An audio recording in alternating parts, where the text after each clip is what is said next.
Where does liberation begin? The origin of women's oppression seems far removed from our lived realities. When speaking of the women's history, the Western women's movement may come to mind. Why?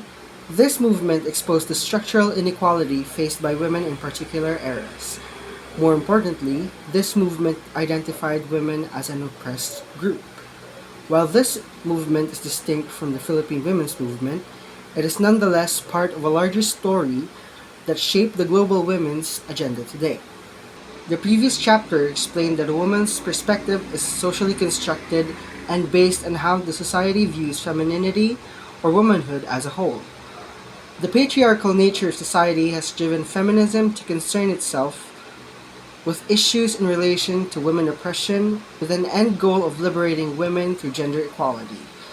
Feminism is a concept popularized by Western societies, with many feminist issues articulated by Western educated women and even men.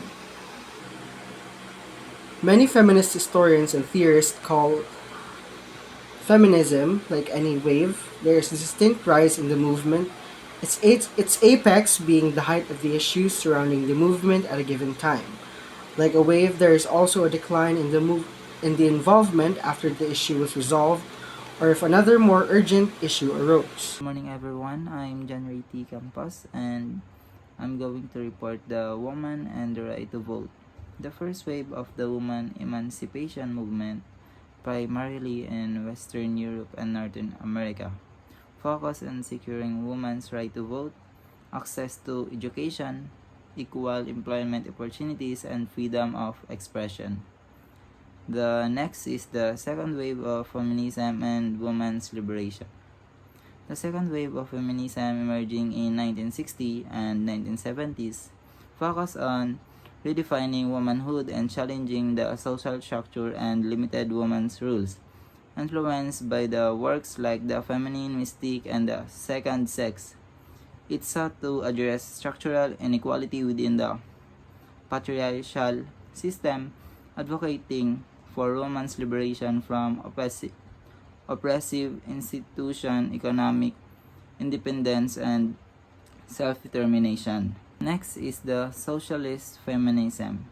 Socialist feminism developed after matrix feminism expand on matrix ideas by arguing that women's opposition is not just economic but also rooted in the traditional family structure and gender division of labor. Good afternoon, sir. Good afternoon, classmate. I'm Daniela Nicolas, and I will reporting radical feminism. Radical feminism emerged as a response to the lack of attention given to sex and sexuality in women's struggles. It emphasized the importance of women's differences from men and viewed them as a capable and valuable.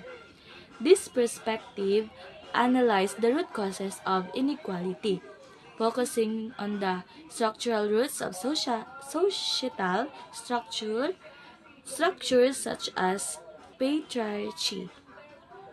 Radical feminists believe that women are oppressed due to patriarchal systems which control the public sphere and favored men.